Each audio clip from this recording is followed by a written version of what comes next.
Ward number 11 से दिलावर हुसैन साहब, ward number 12 से तैयब बादशाह साहब, वार्ड नंबर 16 से मोहतरमा शाकिरा बानो, वार्ड नंबर 27 से मोहतरमा सना बानो, वार्ड नंबर 29-29 से जनाब जिलानी बादशाह साहब, वार्ड नंबर 34 से जनाब नूर अहमद साहब। ये एमआईएम पार्टी के उम्मीदवार कैंडिडेट्स अदोनी के म्युनिसिपल इलेक्शन में हिस्सा ले रहे हैं। मैं आप तमाम से गुजारिश करने आया हूं कि आप 10 तारीख के दिन सुबह के अवलीन वक्त में अपने घर से निकलकर नमाज फजर अदा करके सीधा पोलिंग बूथ को जाइए और पोलिंग बूथ को जाकर जहां पर पतंग का निशान आपको नजर आएगा वहां पर आप अपनी पार्टी मजलिस इत्तेहादुल मुस्लिमीन के हक में अपना वोट देकर अपनी पार्टी को कामयाब करिए। मैं आपको ये भी बताना चाहता हूं कि एको कम करो भाई,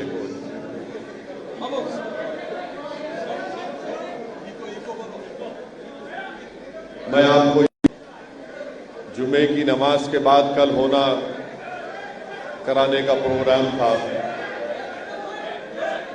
मगर यहां के मुताल्लिका एमएलए, यहां के ऑफिशियल्स पर दबाव डालकर एमआईएम पार्टी को अपनी पब्लिक मीटिंग करने नहीं दिए और यहां के लोकल एमएलए ये समझ रहे थे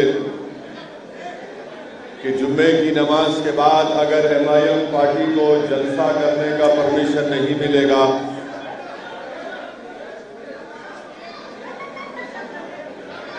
तो भाई साहब आप लोग बैठ जाइए ना, वो कैमरा वाले बैठ जाओ,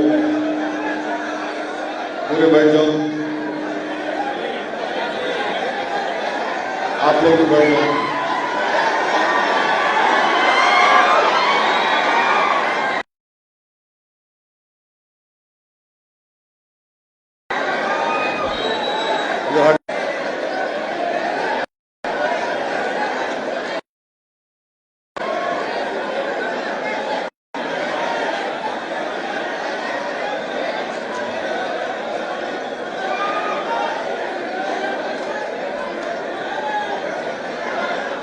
बैठ जाइए, बैठ जाइए।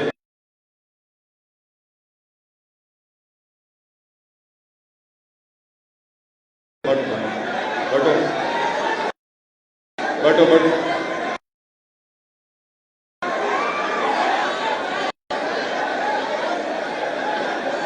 आप यहाँ आ जाओ, यहाँ यहाँ के बैठो, यहाँ आ जाओ, आओ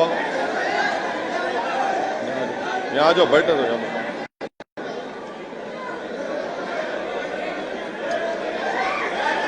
मैं आपसे इनको दिखाओ जी, इनको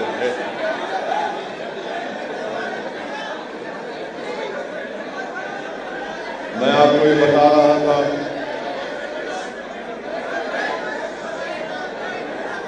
आप लोग आराम से खामोश बैठिए तो मैं अपनी बात कर सकूंगा।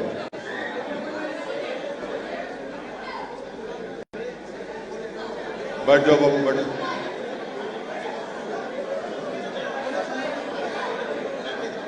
मैं आपको ये बता रहा था कि इस इलेक्शन में एमआईएम पार्टी का कोई जलसा ना हो और ये जलसा कल जुम्मे की नमाज के बाद हमको परमिशन दिया गया, फिर उसके बाद एमएलए के प्रेशर के ऊपर ये परमिशन नहीं दिया गया। तो खैर अल्हम्दुलिल्लाह मैं कल अदोनी को आया और आकर यहाँ पर अल्लाह के फजलो करम से जुमे की नमाज जामा मस्जिद में अदा करने का मुझे मौका नसीब मिला। तो यहाँ के लोकल एमएलए ये समझ रहे थे कि मैं दोबारा यहाँ पर नहीं आऊंगा।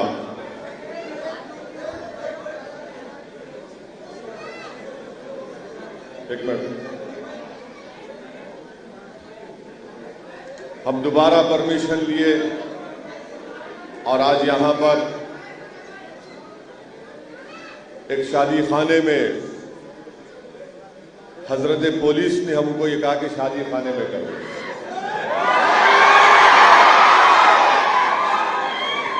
तो मैं पुलिस के लोगों से कहूंगा कि इंशाअल्लाह ताला जब 2023 में या 24 में जब असेंबली और पार्लियामेंट का इलेक्शन होगा और अगर जगन मोहन रेड्डी अधोनी को आए तो उनको भी शादी खाने में परमिशन देना है।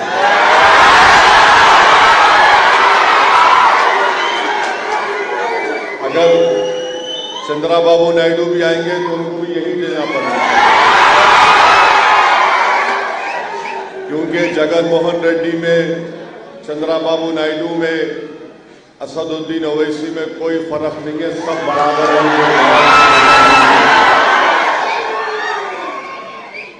ये प्रॉब्लम है पुलिस का और लोकल एडमिनिस्ट्रेशन का, क्योंकि मेरी पार्टी का नाम मजलिस इत्तेहादुल मुस्लिमीन है, मेरा नाम असदुद्दीन ओवैसी है।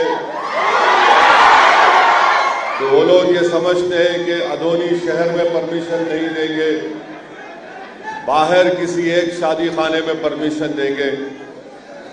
मैं इस बात को याद रखूंगा, इंशाअल्लाह मैं भूलने वाला नहीं हूं। और जब असेंबली का इलेक्शन होगा उस वक्त हम भी गवर्नमेंट से, इलेक्शन कमीशन से लोग बोलेंगे कि अधोनी में किसी का भी मीटिंग नहीं होना, सबके अधोनी के बाहर जलसे हैं। और दूसरी बात यह है कि यहाँ के लोकल जो एमएलए हैं वो मुसलमानों को, दलित को ये कह रहे हैं कि आप इलेक्शन नहीं लड़ना, मैं मिनिस्टर बनाने वाला हूं। मैं जगन मोहन रेड्डी चीफ मिनिस्टर से पूछना चाह रहा हूं, क्या ऐसे बेकार आदमी को आप मिनिस्टर बनाएंगे?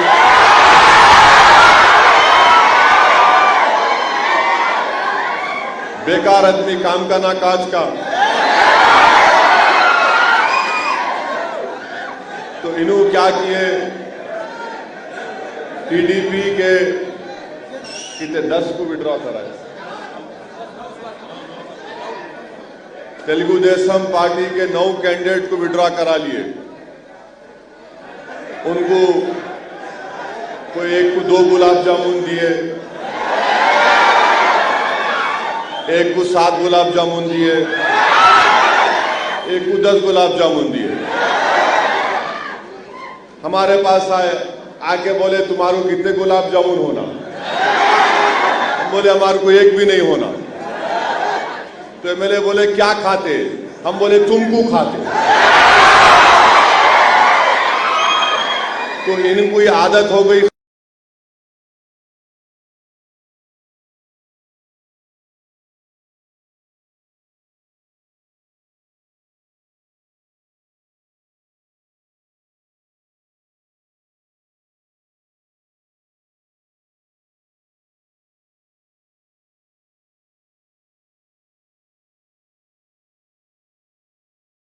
खरीदने की, ये समझते कि पैसे की ताकत पे सबको खरीद लेंगे, मगर याद रखो असदुद्दीन ओवैसी और मजलिस का कोई भी रुकन से वाईएसआरसीपी के पार्टी के लोगों से पूछना चाह रहे हैं कि जगन मोहन रेड्डी की गवर्नमेंट ने अधोनी में 200 लोहार की फैमिली है, 200 लोहार हमारे खानदान रहते हैं, उनको एक पैसा नहीं मिला 10,000 की लोन की स्कीम में।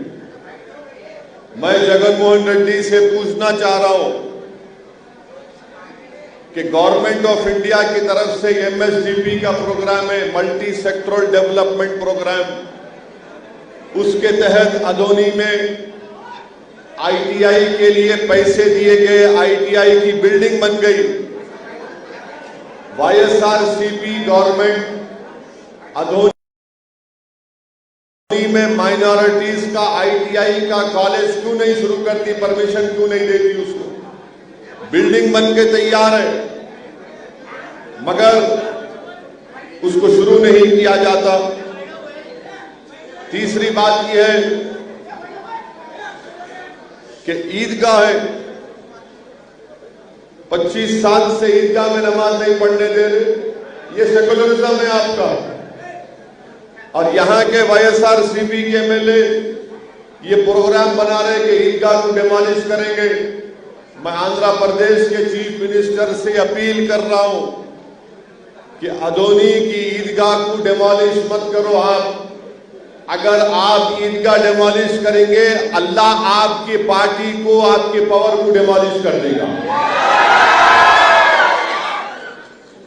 तीसरी बात यह है कि जामा मस्जिद के बाजू जो तरकारी की मार्केट है, वो तरकारी की मार्केट बनी, जामा मस्जिद जमीन लीज पर दिया था।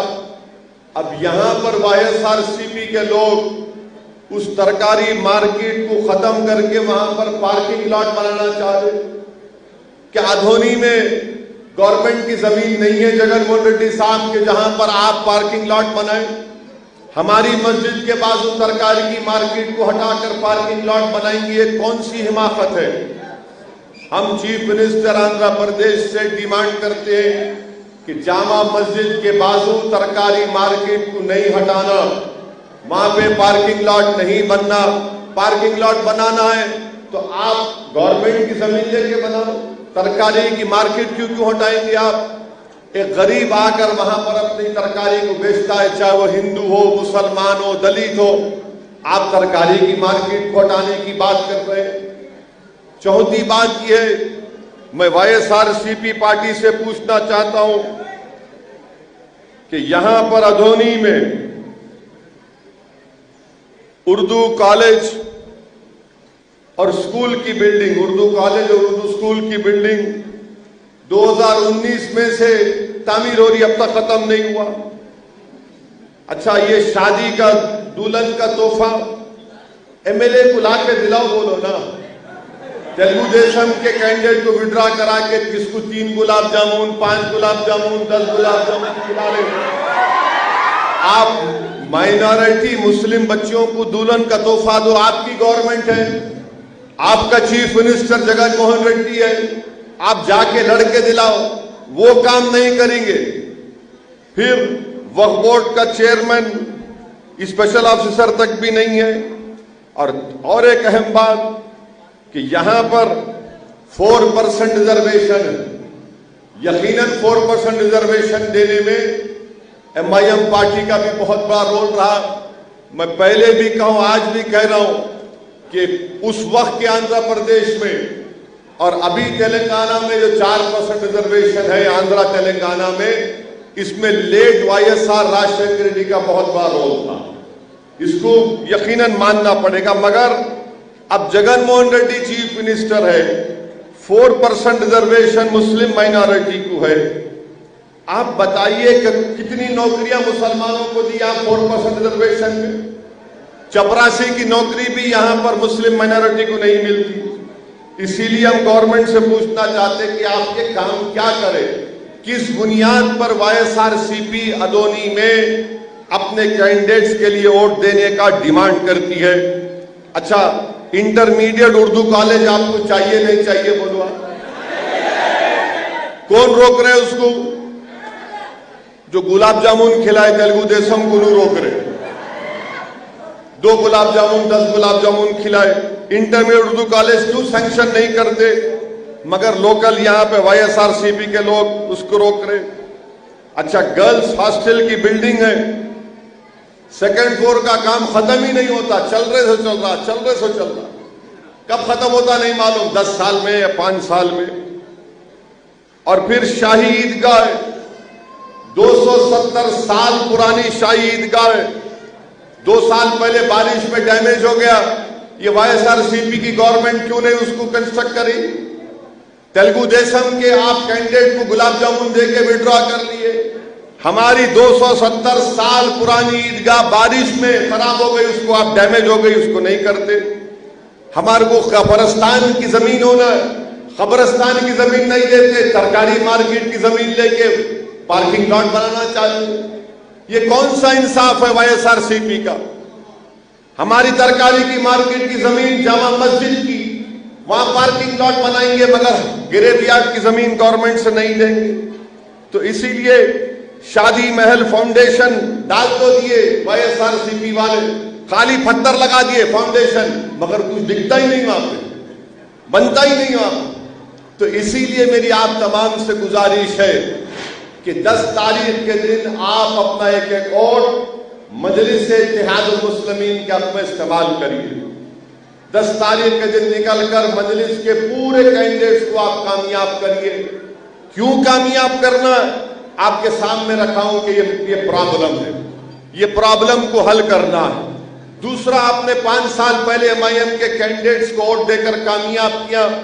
अल्हम्दुलिल्लाह बहुत से हमारे कैंडिडेट्स ने अपने अपने वार्ड में बहुत काम करा है डेवलपमेंट के, उसकी बुनियाद पर आपको वोट देना है। तीसरी अहम बात यह है कि आपको अपनी लीडरशिप को डेवलप करना है। मैं अधोनी क्यों आ रहा हूं तो अपने लिए नहीं आया, मैं आपके लिए आया हूं, ताकि आपके दरमियान में आपकी पार्टी की एक पॉलिटिकल लीडरशिप डेवलप हो। जब तक आपकी लीडरशिप डेवलप नहीं होगी, आपके प्रॉब्लम हल नहीं होते।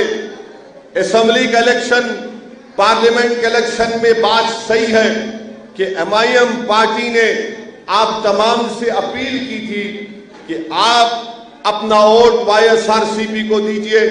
मैं आपका शुक्रगुजार हूं कि एमआईएम पार्टी की अपील को आपने कबूल किया और पूरे आंध्र प्रदेश में आपने असेंबली और पार्लियामेंट के इलेक्शन में उनको वोट दिया।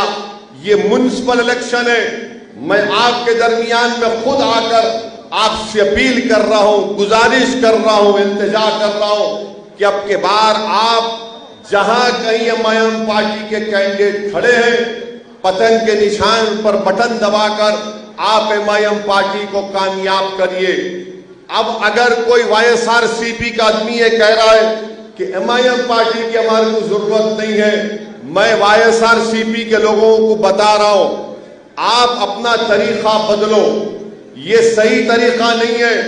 अगर मैं आज म्युनिसिपल इलेक्शन लड़ रहा हूं, अगर इसी तरह से आप एमआईएम पार्टी के लोगों को डराएंगे, यहां पर माइनॉरिटीज का काम नहीं करेंगे, यहां पर आईटीआई की बिल्डिंग का परमिशन नहीं दिलाएंगे, तरकारी मार्केट को हटाकर वहां पर पार्किंग लॉट बनाएंगे, डिग्री स्कूल और कॉलेज नहीं बनाएंगे, तो इंशाअल्लाह ताला एमएलए साहब दिल में बात याद रख लो, कल असेंबली का इलेक्शन होगा, देखते देखते 3 साल आएंगे, मैं यहां से एमआईएम पार्टी के कैंडिडेट को खड़ा करूंगा और तुम्हारे खिलाफ इलेक्शन लड़ाएंगे। आप समझ में नहीं आ रहा इनको, हम रूलिंग पार्टी, अरे कैसा रूलिंग पार्टी बाबा? हमारा मुख्यमंत्री, हमारी पार्टी रूल कर रही। अरे तुम रूल नहीं कर रहे, अल्लाह रूल कर रहा जमीन व आसमान पे। जितने रूल करते सब चले जाएंगे, दुनिया में रहेंगी खाली शाही, तो अल्लाह की हुकूमत रहेगी। हम रूलिंग पार्टी, अरे क्या करते रूलिंग पार्टी रहेगी? इंदिरा गांधी भी प्राइम मिनिस्टर थी, राजीव गांधी भी थे, पंडित नेहरू भी थे, लाल बहादुर शास्त्री भी थे, राजशेखर रेड्डी भी थे, एनटी रामाराव भी थे, किरण कुमार रेड्डी भी थे, रोशैया थे, सब थे, सबको जाना है। इतना गुरूर क्या तुम रूलिंग है, क्या तुम खुदा है? इंसान है तुम, हम वोट डाले बोल के तुम जीते, नहीं तो तुम घर पे बैठते थे। आप डाले ना वोट असेंबली में इसको। कितने लोग असेंबली इलेक्शन में वाईएसआर को वोट डाले? हाथ उठाओ। तुम पार्लियामेंट में बीजेपी को वोट डाले, इनको डाले ना। अब के बार किसको वोट देंगे आप? जोर से बोलो, जोर से बोलो। सुन लिए एमएलए साहब, आपके गुलाब जामुन का असर वो तेलुगु देशम पे होता, हम पे नहीं होता। तेलुगु देशम पे इसलिए होता कि नायडू अपने ससुरे को धोखा दिए थे, तो धोखा देना उनकी तबीयत में। हम लोग धोखा नहीं देते, किससे वादा करे तो अपनी जान को गंवा देते, अपने वादे को निभाते। तो मेरी आप तमाम से ये इल्तिजा है, गुजारिश है कि 10 तारीख को अपनी पार्टी को मजबूत करिए, अपनी पार्टी की लीडरशिप को बनाइए। डरने और घबराने की जरूरत नहीं है। सेकुलरिज्म के नाम पर सब वोट लेते, और जब मजलिस इलेक्शन लड़ती बोले जो कम्युनल है, मजलिस कम्युनल पार्टी है। अरे मजलिस कम्युनल पार्टी कहां से हुई बताओ? क्या ये बात सच नहीं है? आप ईमानदारी से मेरी बात सुनो। आप जब कांग्रेस की हुकूमत थी तो हमेशा क्या बोलते थे कि रेड्डियों का राज है, बोलते थे ना। तेलुगु देशम की गवर्नमेंट बनी तो बोलते कम्माओं का राज है। अब वाईएसआरसीपी गवर्नमेंट बनी तो बोले पूरे रेड्डिया मोरे हमारी पार्टी आ गई। टीडीपी चले गई तो कम्मा लोग बोल रहे चले गए हम लोग। अब ये दलित, मुसलमान, आदिवासी क्या करना? इनके पीछे पड़ते रहना। टीडीपी आई, टीडीपी के पीछे, वाईएसआर आई, वाईएसआरसीपी इनके पीछे। मैं आपको बता रहा हूं कि किसी के पीछे जाने की जरूरत नहीं है। आपको सिर्फ हिम्मत की जरूरत है। आप हिम्मत से काम लो, अपनी पार्टी को पूरे आंध्र प्रदेश में मजबूत करो। ये पूरे पार्टियां आपके पीछे आके बोलेंगे अन्ना तमुडू हमारा साथ दो। आपको सिर्फ हिम्मत से काम लेना, सिर्फ हिम्मत से काम लेना है, मुत्तहिद होना है। आप देखो कि आपको अपनी पॉलिटिकल लीडरशिप बनाना है। आंध्र प्रदेश में आपकी पॉलिटिकल लीडरशिप की बहुत बड़ी जरूरत है। वाईएसआर सीपी हो, तेलुगु देशम हो, या वो मर गई सो कांग्रेस हो, ये हमारे लीडर नहीं बन सकते। आपका लीडर मजलिस से निकलेगा। आपको बनना है, आपको बनाना है, और उसके लिए आपको 10 तारीख के दिन अपना एक वोट पतंग के निशान पर लगाकर अपनी पार्टी को कामयाब करना है। जो लोग एमआईएम पार्टी को, मजलिस इत्तेहादुल मुस्लिमीन को कम्युनल बोलते, मैं आपको एक एग्जाम्पल देता हूं मैं आपको। महाराष्ट्र में कांग्रेस, शिवसेना और राष्ट्रवादी कांग्रेस की हुकूमत, 3 की पार्टी है ना, मालूम ना आपको। शिवसेना का चीफ मिनिस्टर है उद्धव ठाकरे, शरद पवार की पार्टी के उनके भतीजे हैं अजीत पवार, उन्होंने मिनिस्टर, कांग्रेस का कोई मिनिस्टर, तीनों मिलकर पार्टी में। महाराष्ट्र की असेंबली में उद्धव ठाकरे खड़े हो गए, बोलते हैं कि शिवसेना ने 6 दिसंबर 1992 को बाबरी मस्जिद को शहीद किया, हमने किया। और खामोश बैठ के कौन सुन रहा है? कांग्रेस खामोश बैठी हुई है। ये राहुल गांधी की कांग्रेस, उद्धव ठाकरे खड़े होकर ये बोलते हैं 6 दिसंबर 1990 हमने किया। और खामोश बैठ के कौन सुन रहा है? कांग्रेस खामोश बैठी हुई है। ये राहुल गांधी की कांग्रेस जो अब आंध्र प्रदेश में सच्ची पहुंच हो गई, पूरा खत्म। और शरद पवार की एनसीपी, ये सेकुलरिज्म है।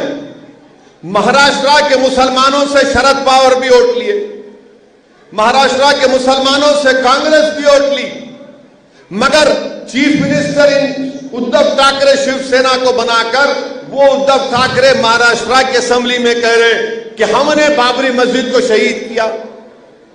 ये सेकुलरिज्म है। आप बताओ कब तक हमको धोखा दिया जाता रहेगा? पूरे भारत के मुस्लिम माइनॉरिटी को डराया जा रहा है। एक तरफ बीजेपी, आरएसएस हमारी कल्चर, हमारी तहजीब, तमद्दुन, हमारे मजहब को खत्म करना चाहती है। जो कॉन्स्टिट्यूशन, संविधान बाबा साहेब अंबेडकर का बनाया हुआ है, उसमें right to culture fundamental right है, फ्रीडम ऑफ रिलीजन, मजहबी आजादी फंडामेंटल राइट है। बार बार बीजेपी हमला करते रहती है। कोरोना हुआ पूरे मुल्क में, नरेंद्र मोदी कोरोना को टैकल नहीं कर सके सही तरीके से। उनकी गलत पॉलिसियों की वजह से पूरे मुल्क में 1,70,000 लोगों की मौत भी हुई, करोड़ों लोगों की नौकरियां चले गई जो गलत लॉकडाउन डाले। जब उनको दिखा कि कंट्रोल में नहीं आ रहा तो फौरन बीजेपी संघ परिवार के लोगों ने और उनकी मीडिया ने, बीजेपी सपोर्टेड मीडिया ने कहा कि तबलीगी जमात की वजह से कोरोना फैल गया। आपको याद है ना, तबलीगी जमात को बदनाम किया गया, उनके दिल्ली के मरकज को बंद कर दिया गया। लखनऊ में गुंटूर की एक जमात गई थी जिसमें हमारी एक बहन भी थी, हामिला थी, प्रेग्नेंट थी, ले जाकर बंद करके रख दिया गया किसी कॉलेज की बिल्डिंग में। और जब वो बच्ची को, हमारी बेटी को प्रेगनेंसी का टाइम आया तो वहां के लोगों ने कहा कि भाई इसको अस्पताल लेके जाओ, हॉस्पिटल लेके जाओ। देर कर दी योगी हुकूमत ने और हमारी बहन ने अपने बच्चे को खो दिया, मिसकैरेज हो गया। फिर एक तबलीगी जमात का आदमी, मेरे ख्याल से हिमाचल प्रदेश या उत्तरांचल, कोई दो में से एक स्टेट का था, इतना उसको तंग करे तेरी वजह से कोरोना आया, कोरोना, वो बेचारा बेजार होकर खुदकुशी कर लिया। पूरे मीडिया तबलीगी जमात को, मुसलमान को, इस्लाम को गालियां दिए।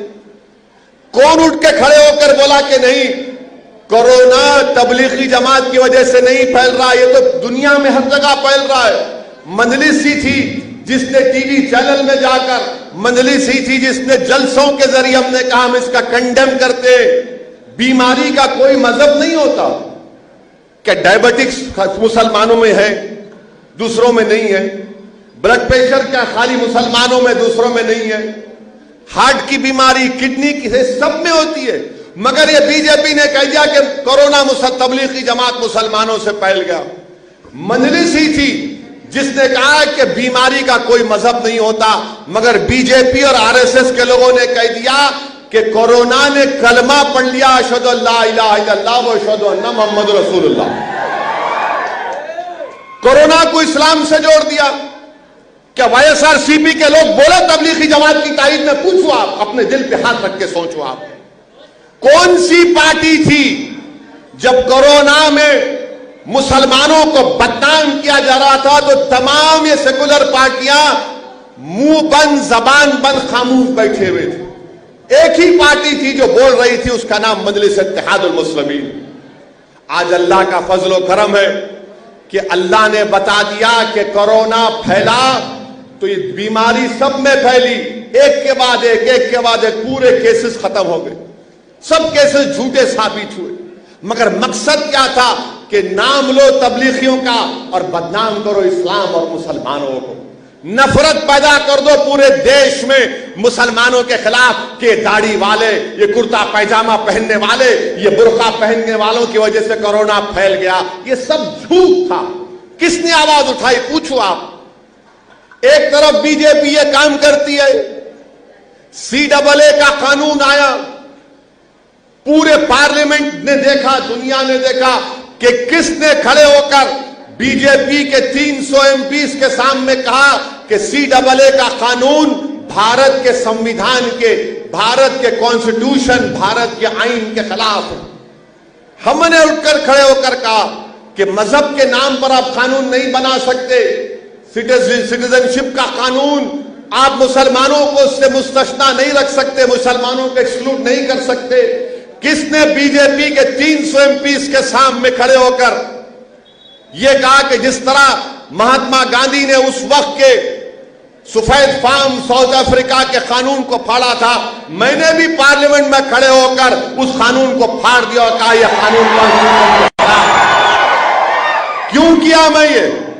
क्योंकि मैं जानता था यह गलत कानून है, ये मजहब के नाम पर बनाया जा रहा है। कौन सी स्पीच है उठाकर देख लो, ये तेलुगु देशम के भी MP हैं, वाईएसआरसीपी के भी MP हैं। क्या बोल रहे थे ये लोग? क्या बोल रहे थे? उठाकर देख लो आप। कश्मीर के ऊपर कानून बनाया गया। आज से 1 महीना पहले वाईएसआरसीपी तायीद करी मोदी सरकार की, तेलुगु देशम सपोर्ट करी, मैं उठकर उनसे पूछा कि बताओ कश्मीर में कितने मुसलमान आईएएस ऑफिसर हैं, कितने आईपीएस ऑफिसर हैं। मैंने डेटा दे दिया तो सब खामोश बैठ गए।